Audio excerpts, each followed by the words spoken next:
তো নমস্কার বন্ধুরা, শুভ রাত্রি। আমি ষষ্ঠী আজকে ঠাকুর দেখতে গেছিলাম। আজকে তো একদমই ভিড় নেই, পুরো একদম খালি খালি গিয়ে ঠাকুর দেখে এসেছি। আর দেখো এইটা হচ্ছে থার্মোমিটারের প্যান্ডেল আর কি, মানে ছোলার প্যান্ডেল, থার্মোকলের প্যান্ডেল, ছোলার প্যান্ডেল এটা। কিন্তু প্যান্ডেলটা এত সুন্দর করেছে বা লাইটিংটা এত সুন্দর করেছে, কেউ কিন্তু বুঝতে পারবে না যে এটা কিসের প্যান্ডেল। এটা কিন্তু প্যান্ডেলটা হয়েছিল জালাবেরিয়া, কারণ আমার বাড়ির একদম কাছের প্যান্ডেল।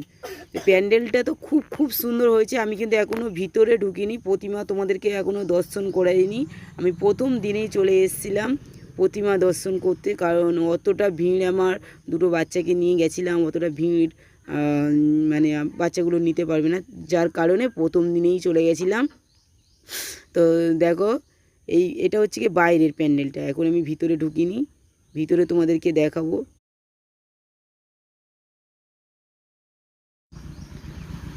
তো এখান থেকে আমরা প্রতিমা স্টার্ট করলাম।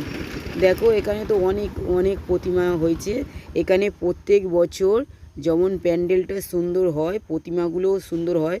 জাস্ট তোমরা একটা জিনিস লক্ষ্য করে দেখো, প্রতিমার মুখগুলো জাস্ট কত সুন্দর, সেগুলো একটু লক্ষ্য করে দেখো। এত সুন্দর মুখের দর্শন, এত সুন্দর আর গেট আপ মুখের।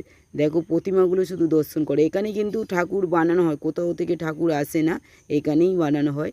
কিন্তু যে দাদা ভাইরা এই এত মাস ধরে, 1 মাস ধরে পুরো বানিয়েছে, তো আরও অনেক সময় লেগেছে যে দাদা ভাইরা বানিয়েছে, তাদের হাতের কাজ কত সুন্দর দেখো।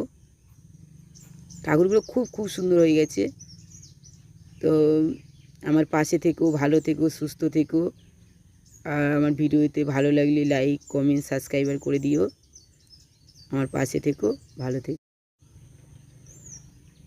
মানে মা এসেছে, আমরা কত আনন্দ করেছি, কিন্তু যখন চলে যাবে আমাদের সত্যিই কিন্তু খুব কান্না পেয়ে যায় যে মা চলে যাচ্ছে। তো যাই হোক, কিছু করার নেই, মাকে তো বিদায় দিতে হবে। মানে পুজো পুজো পুজো করে সব কত কিছু কেনাকাটা করেও পুজো হয়ে গেল, আর মা যখন চলে যায় তখন সত্যিই কান্না পায়। আর এই দেখো আমার সেই কালী মা, আমি তো সত্যিই খুব কালী মায়ের ভক্ত। মা সবাইকে ভালো রাখুক, সুস্থ রাখুক, সবাই ভালো থেকো।